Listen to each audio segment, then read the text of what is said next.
Welcome to Simulate Academy. If you want to stop wasting time and start working like a PRO in Process Simulate, you need these 6 essential shortcuts.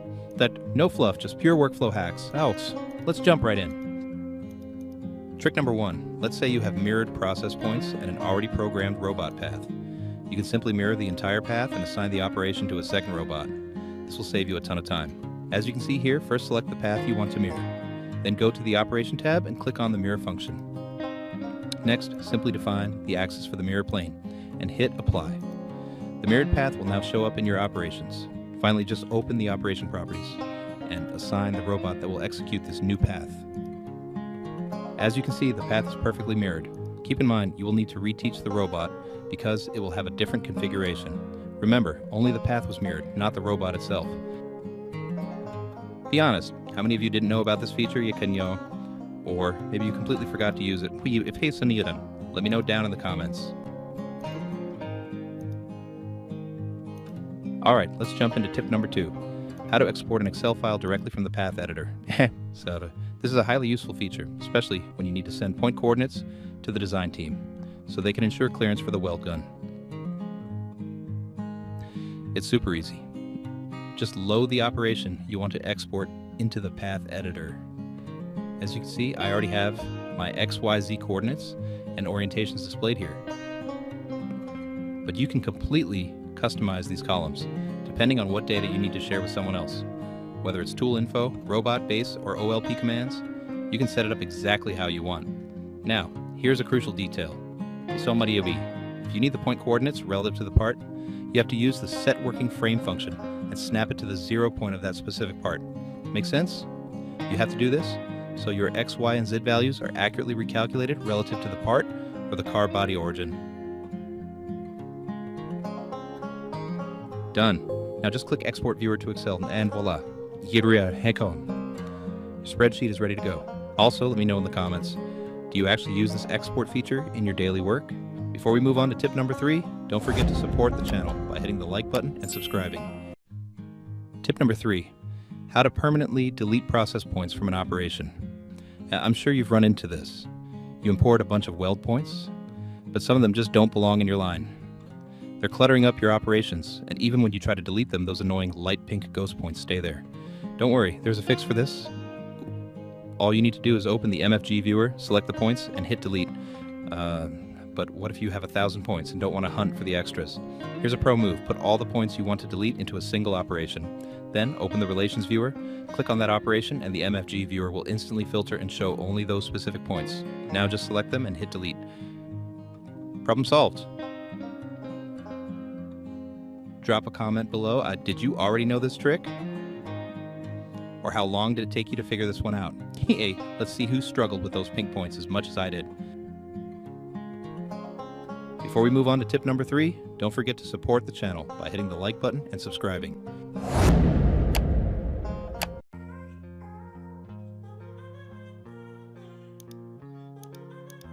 Tip number 4. This one is a lifesaver, and I'm sure it's happened to you before. You import an object, but its origin point is completely off or in a useless spot. Maybe the designer just sent the wrong data. Don't worry, there's an easy fix. Instead of re-importing everything, just change the origin yourself. Here's a quick tip.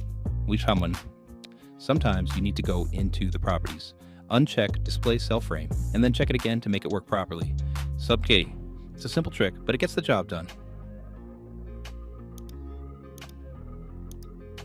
Process Simulate has so many hidden gems, and my goal is to show you all these workflow hacks step by step.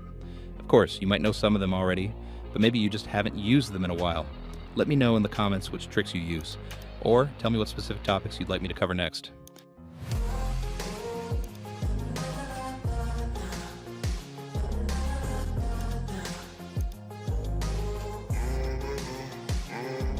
Next up, tip number 5 is something everyone should know. You don't need Catia, Inventor, or any other CAD software for this. You can actually model or mirror parts directly within Process Simulate. For example, if you need a specific bracket for a robot, or let's say you have a safety door that opens to the right, but you need it to open to the left. In this section, I'm going to show you exactly how to do that. Imagine you have a robot cell completely finished on the left side of the line, and then your boss tells you he needs the exact same thing on the right side. If If you had to build it from scratch, you'd waste half a day. I'm going to show you how to do it in seconds and what to watch out for when it comes to the object's origin. First, select the object or the entire assembly you want to mirror. Go to the top menu, open the Modeling tab, and look for the mirror function. This is a crucial moment. You need to choose the correct mirror plane. Usually, it's the YZ or XZ plane depending on your cell's 0 point. In the mirror window, you have two options, either create a new copy or mirror the original. We'll choose copy, so we can keep the original as well. Hit apply, and you'll see the object appear instantly on the other side. But wait, this is where many people make a mistake. After mirroring, always check the cell frame of the object. Sometimes, even if the geometry looks correct, the object's origin and its local axis can flip in a way that's not ideal. This can break your robot kinematics or your sensor logic later on. If this happens, use the edit frame function we discussed in a previous tip to manually correct the origin. Mirroring in process. Simulate isn't just about geometry, it's about smart time management. If this tutorial helped you out, hit that like button because it really helps the channel grow. And if you're having a specific issue with mirroring, like disappearing textures or weird collision models, let me know in the comments below. We'll figure it out. See you in the next tutorial. Let me tell you a joke. A junior engineer asks, "How can I recognize a real process Simulate Pro?" Senior engineer looks up from his screen and says, "You'll know it when the entire software crashes for no reason." And he doesn't even curse. He just quietly stands up, goes to get his third coffee, and starts clicking all over again. Because at that point, he simply has no emotions left. Alright, chop chop. Don't forget to support the channel with a like and a sub. And finally, tip number 6. This is a feature every single one of you needs to know. It's called Restore Color. Do you know it? If not, you're probably living in a world of gray shadows. Let's be honest. You've been working on a complex cell for 8 hours straight. You've been changing colors, highlighting kinematics, and suddenly your entire station looks like a unicorn threw up on it. Everything is bright pink neon green or transparent for some reason, and you have no idea how to get the original CAD colors back. You're one click away from a mental breakdown. In the old days, you'd probably try to manually reassign every single material, or worse, you just close the software, go home, and pretend it never happened. But we are pros, right? As you can see on the screen, you don't have to suffer. All you need to do is select your messy components, right-click, and find that beautiful life-saving option, Restore Color. One click and boom! Your station looks professional again. It's like a digital shower for your 3D data. Everything is back to its original glory, just like the designer intended before he sent you those perfect files. But wait, there's a reason why this is tip number 6 and not number 1. Sometimes Restore Color doesn't work on the first try. Why? Because Process Simulate likes to keep you on your toes. If it doesn't change back instantly, check if you are in the right display mode. If you're stuck in Simplified or Line mode, even a miracle won't help you. Switch back to Shaded Run Restore Color again and watch the magic happen. It's these little things that separate the masters from the people who just click and pray. And that brings me to a very important point. If you know someone who is struggling in Process Simulate with pink points or losing their mind over mirroring, don't keep these tips to yourself.